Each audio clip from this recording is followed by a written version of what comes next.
સાવધાન સાવધાન સાવધાન ગુજરાત વાસીઓ થઈ જાજો તૈયાર। આગામી 3 કલાક ગુજરાત માટે અતિ ભારે, કારણ કે મિત્રો ગુજરાતમાં વીજળીના ચમકારા, કડાકા ભડાકા, થંડરસ્ટોર્મ એક્ટિવિટીના ભાગરૂપે અત્યારે ગુજરાતના સૌરાષ્ટ્રના દરિયાઈ કાંઠાના ભાગોની અંદર અત્યારે મેઘરાજા મન મૂકીને વરસી રહ્યા છે। આગામી 3 કલાકની અંદર ગુજરાતમાં કહી શકાય 7 થી લઈને 10 ઇંચ સુધીના ધોધમાર વરસાદ પડવાને લઈને હવામાન વિભાગ સાથે ગુજરાતના જાણીતા એવા હવામાન નિષ્ણાત એવા અંબાલાલ પટેલ સાથે પરેશભાઈ ગોસ્વામીની નવી અને નક્કોર આગાહી સામે આવી છે। જ્યાં દર્શક મિત્રો અરબ સાગરના દરિયામાંથી આવી રહેલા તોફાની વરસાદના ભાગરૂપે ગુજરાતમાં આગામી 3 કલાકમાં તૂટી પડશે અનાધાર વરસાદ, આંધી, તૂફાન, વંટોળ સાથે ગુજરાતમાં આગામી 3 કલાકમાં 10 ઇંચ સુધીના વરસાદ પડવાને લઈને ગુજરાતવાસીઓને રહેવું પડશે તૈયાર। આ સાથે મિત્રો જો તમે આ વિડીયો ક્યાંથી જોઈ રહ્યા છો ખાસ કરીને નીચે કોમેન્ટ બોક્સમાં કોમેન્ટ કરીને જરૂરથી જણાવી આપજો। સાથે સાથે મિત્રો તમે જોઈ શકો છો દક્ષિણ ગુજરાતના ભાગોની અંદર પણ અત્યારે રીતસરનું મેઘ તાંડવ શરૂ થઈ ગયું છે, જળબંબાકાર જેવી પરિસ્થિતિનું નિર્માણ થઈ ગયું છે। અને મુખ્યત્વે તો મિત્રો ગુજરાતના સૌરાષ્ટ્રના જે દરિયાઈ કાંઠાના ભાગોમાં આગામી 7 દિવસ સુધી માછીમારોને દરિયો ન ખેડવા માટે હવામાન વિભાગે સાવચેત રહેવા માટે પણ અપીલ કરી છે। જે રીતે મિત્રો તમે જોઈ શકો છો વરસાદી સિસ્ટમનો ઘેરાવો અત્યારે મહુવા લાગુના વિસ્તાર થી લઈને તમે જોઈ શકો છો રાજુલાથી લઈને તુલસીશામથી લઈને ઉના લાગુના વિસ્તાર, કોડીનાર, વેરાવળ, આ સાથે મિત્રો માંગરોળ લાગુના વિસ્તારો સુધી અત્યારે વરસાદી સિસ્ટમનો છે મિત્રો છેડો જોવા મળી રહ્યો છે। આગામી કલાકોમાં મિત્રો ગુજરાતમાં ખાસ કરીને હવે પછી તમે જોઈ શકો છો ઉત્તર ગુજરાતના ભાગોની અંદર પણ અતિ ભારે વરસાદ પડવાને લઈને હવામાન વિભાગ તરફથી રેડ એલર્ટનું સિગ્નલ છે મિત્રો સમગ્ર ગુજરાત રાજ્ય માટે જાહેર કરી દેવામાં આવ્યું છે। અને મિત્રો આજે રાત્રે ગોદડું ઓઢીને સૂતા ન રહેતા, ખાસ કરીને મિત્રો ગુજરાત તરફ વાવાઝોડું પણ આવી રહ્યું છે અરબ સાગરના દરિયામાંથી। ખાસ કરીને મિત્રો તમે જોઈ શકો છો મુંબઈના દરિયાઈ કાંઠેથી આગળ વધીને આ વરસાદી સિસ્ટમ છે એ સતત ઉત્તર દિશા તરફ આગળ વધતા અત્યારે દક્ષિણ ગુજરાત અને સૌરાષ્ટ્રના ભાગોને આ વરસાદી સિસ્ટમ ધમરોળી શકે છે।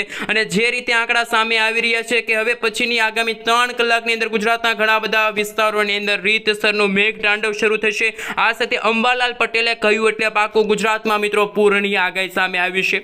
જે રીતે મિત્રો તમે તમારા મોબાઈલ સ્ક્રીનની અંદર જોઈ શકો છો કે હવે પછીની કલાકોમાં અત્યારે કચ્છ લાગુના વિસ્તારની અંદર પણ અતિશય ભારે વરસાદ પડવાને લઈને હવામાન વિભાગ તરફથી મિત્રો રેડ એલર્ટનું સિગ્નલ છે જાહેર કરી દેવામાં આવ્યું છે। જેમાં મિત્રો તમે જોઈ શકો છો માંગરોળ લાગુના, લખપત લાગુના વિસ્તારથી સાથે સાથે નડિયાદ, ગાંધીધામ, ખાવડ, રાપર લાગુના વિસ્તારની અંદર અતિશય ભારે વરસાદનો નવો રાઉન્ડ ગુજરાતમાં મેઘ સવારી લાવશે। ગુજરાતમાં મઘા નક્ષત્રની શરૂઆત સાથે જ ધોધમાર વરસાદની પણ આગાહી સામે આવી છે। આ મિત્રો લાંબા ગાળાની આગાહી વિશે વાત કરીએ તો ગુજરાતમાં આગામી 3 દિવસ અતિ ભારે રહેશે, જેમાં 19, 20 અને 21 તારીખના રોજ ગુજરાતમાં સતત વરસાદી માહોલ જોવા મળશે। ગુજરાતના તમામ જિલ્લાઓની અંદર અતિશય ભારે વરસાદ વરસવાને લઈને હવામાન વિભાગ તરફથી સમગ્ર ગુજરાત રાજ્યનો નકશો જાહેર થયો છે। જાણીશું કે ગુજરાતના કયા વિસ્તારની અંદર કેવા પ્રકારનું એલર્ટ જાહેર થયું છે, રેડ, ઓરેન્જ અને યલો એલર્ટ કયા વિસ્તારની અંદર મિત્રો એલર્ટ જાહેર કરી દેવામાં આવી ગયું છે। હાલ મિત્રો તમે જોઈ શકો છો 19 તારીખના રોજ પણ હવામાન વિભાગ તરફથી રેડ એલર્ટનું સિગ્નલ છે ગુજરાતના સૌરાષ્ટ્રના દરિયાઈ કાંઠાના ભાગોની અંદર જાહેર કરી દેવામાં આવ્યું છે। જેમાં મિત્રો અત્યારે અમરેલી છે, જૂનાગઢ છે, ગીર સોમનાથ લાગુના વિસ્તારની અંદર અતિશય ભારે વરસાદ જોવા મળશે।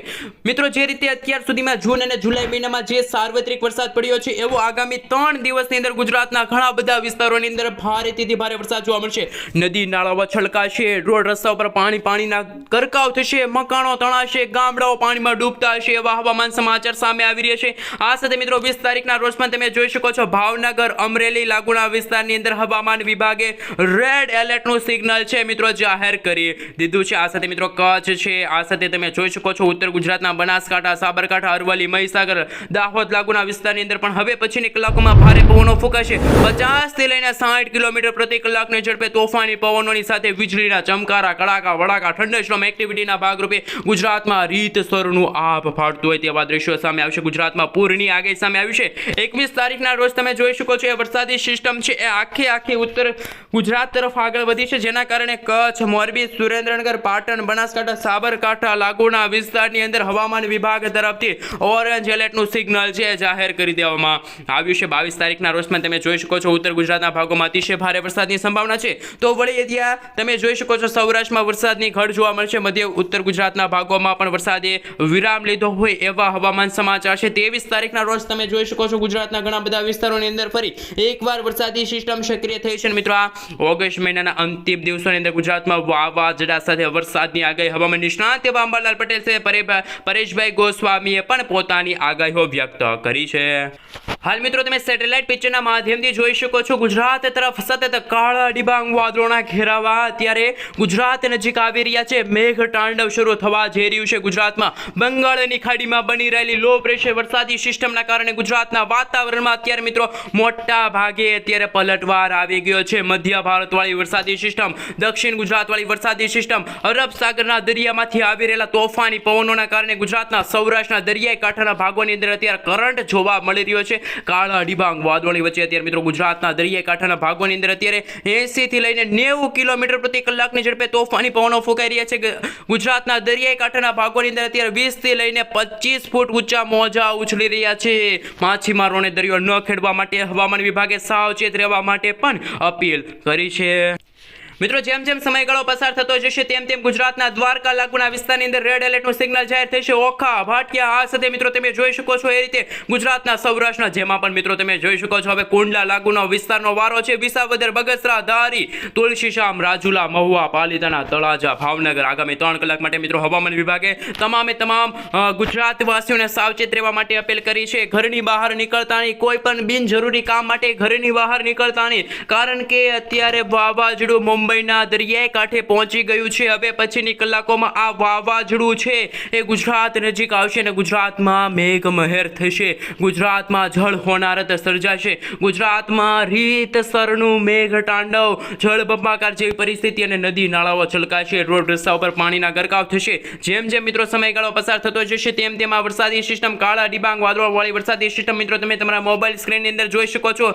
અત્યારે રાજુલા ડૂબતું જોવા મળી રહ્યું છે. મહુવામાં મેઘ તાંડવ શરૂ થઈ ગયું છે. મહુવાના ગ્રામીણ પંથકોની અંદર આગામી 3 કલાકની અંદર 10 ઇંચ સુધીના વરસાદ પડવાને લઈને પણ ગુજરાતના જાણીતા એવા હવામાન નિષ્ણાત એવા અંબાલાલ પટેલ અને પરેશભાઈ ગોસ્વામીએ પોતાની આગાહી વ્યક્ત કરી છે. આ સાથે મધ્ય ભારતવાળી વરસાદી સિસ્ટમ સતત ગતિ કરતી હોવાના કારણે અત્યારે ઉત્તર ગુજરાત, મધ્ય ગુજરાત, પૂર્વ ગુજરાત, દક્ષિણ ગુજરાતના ભાગોની અંદર પણ વરસાદી સિસ્ટમના વાદળા અત્યારે ઘેરાતા જોવા મળી રહ્યા છે. મિત્રો લાંબા ગાળાની આગાહી વિશે વાત કરીએ તો 21 તારીખના રોજ પણ તમે જોઈ શકો છો, 20 તારીખના રોજ પણ તમે જોઈ શકો છો વરસાદી સિસ્ટમનો ઘેરાવો સતત ગુજરાત નજીક કચ્છ લાગુના વિસ્તારની અંદર આવી ગઈ છે આ વરસાદી સિસ્ટમ. અને દક્ષિણ ગુજરાતના ભાગોમાં મિત્રો તમે આ લાલ કલરનો ભાગ જોઈ શકો છો. ત્યાં જળ હોનારત સર્જાણી છે. બધું ડૂબી ગયું છે. ઘણા લોકો અત્યારે ઘણા નીચાણવાળા લોકોને સ્થળાંતર કરવા માટે પણ અત્યારે મિત્રો NDRF, SDRFની ટીમોને છે તૈનાત કરી દેવામાં આવી છે. આગામી કલાકો માટે ગુજરાતવાસીઓ છે સાવધાન રહેજો. અરબ સાગરનો દરિયો ગાંડોતુર થયો છે અને બંગાળની ખાડીમાં બનતી વરસાદી સિસ્ટમ પણ સતત અરબ સાગરના વરસાદી સિસ્ટમની સાથે મર્જ થશે. તો ગુજરાતમાં હવે આ ઓગસ્ટ મહિનાના અંતિમ દિવસો પસાર કરવા એ ખૂબ જ ભારે રહેશે. કારણ કે મિત્રો જે રીતે ગુજરાતમાં છેલ્લા ઘણા દિવસથી વરસાદી વિરામ જોવા મળ્યો હતો, પરંતુ ગરમી ઉકળાટના પ્રમાણે જે વરસાદી સિસ્ટમ બની છે અને અરબ સાગરના દરિયામાંથી આગળ વધતી આ વરસાદી સિસ્ટમ જોવા મળી રહી છે. જે રીતે મિત્રો તમે જોઈ શકો છો મુંબઈના દરિયાઈ કાંઠે આ વરસાદી સિસ્ટમ જોવા મળી હતી, તો જેના કારણે આજે મુંબઈમાં છે મિત્રો મુંબઈ આખું ડૂબી ગયું છે. મુંબઈના ચારેય રસ્તાઓ બંધ, ચારેય દિશાઓ તરફથી વરસાદી સિસ્ટમનો ઘેરાવો. અને મિત્રો આ વરસાદી સ્ટ્રફ લાઇન તમે જોઈ શકો છો મુંબઈના દરિયાઈ કાંઠાથી લઈને સૌરાષ્ટ્ર, પશ્ચિમ સૌરાષ્ટ્રના જેમાં પણ દ્વારકા લાગુના વિસ્તારો સુધી આ વરસાદી સિસ્ટમનો ઘેરાવો છે ત્યારે ઘેરાયેલો જોવા મળી રહ્યો છે. જે રીતે મિત્રો અત્યારે અંબાલાલ પટેલે પણ આગાહી વ્યક્ત કરી છે કે જે આ મઘા નક્ષત્ર ચાલી રહ્યું છે, આ મઘા નક્ષત્રના કારણે જ ગુજરાતમાં રીતસરનું જળ હોનારત સર્જાણી છે. આ વરસાદી સિસ્ટમ મિત્રો અરબ સાગરના દરિયામાં તમે જોઈ શકો છો કેટલી આ મજબૂત છે કે જેના કારણે અત્યારે સૌરાષ્ટ્રના દરિયાકાંઠાના ભાગોની અંદર ભારે પવનો ફૂંકાઈ રહ્યા છે. વીજળીના ચમકારા પણ હવે શરૂ થશે. આજે રાત્રે તો મિત્રો ઘરની બહાર જવાનો વિચાર કરી રહ્યા છો તો તમામ પ્લાનો કેન્સલ રાખજો. અરબ સાગરવાળી વરસાદી સિસ્ટમ ગમે ત્યારે અનાધાર વરસાદ આપી શકે છે. ગુજરાતમાં જળ હોનારત સર્જાશે. ગુજરાતમાં રીતસરનું મેઘ તાંડવ શરૂ થવાને લઈને હવામાન વિભાગે પણ ગુજરાતવાસીઓને સાવચેત રહેવા માટે અપીલ કરી છે. આ સાથે મિત્રો જો લાંબા ગાળાની આગાહી વિશે વાત કરીએ તો 21 તારીખના રોજ જે વરસાદી સિસ્ટમ હશે, પરંતુ વરસાદની માત્રા અને જે રીતે મજબૂત સિસ્ટમ હતી એ થોડીક નબળે પડી અને આમ તો નાબૂદ થઈ ગઈ. પરંતુ 22 તારીખના રોજ ફરી અરબ સાગરવાળી વરસાદી સિસ્ટમ નાબૂદ થઈ, પરંતુ મધ્ય ભારતવાળી વરસાદી સિસ્ટમ છે એ સતત ગુજરાત તરફ ગતિ કરતી હોવાના કારણે અમદાવાદ લાગુના વિસ્તારમાં જ્યાં જુઓ ત્યાં પાણીના દ્રશ્યો, આ સાથે રાંધણપુર જેતપુર મહેસાણા આ સાથે થરાદ લાગુના વિસ્તારની સાથે સાથે કોસંબા હિંમતનગર લાગુના વિસ્તારની અંદર આ સાથે વિરમગામ અમદાવાદ ધોળકા નડિયાદ સુરેન્દ્રનગર ભાવનગરના મિત્રો ખાસ કરીને જો વાત કરવામાં આવે તો આગામી 3 કલાકમાં સોનગઢ પાલિતાણા ખરસલિયા ભાવનગર આજુબાજુના સિટીના વિસ્તારો તળાજા લાગુના વિસ્તારની સાથે સાથે મહુવા છે અલંગ છે આ સાથે મિત્રો તમે જોઈ શકો છો એ રીતે રાજુલા છે કુંડલા લાગુના વિસ્તારમાં પણ અતિશય ભારે વરસાદની સંભાવના જોવા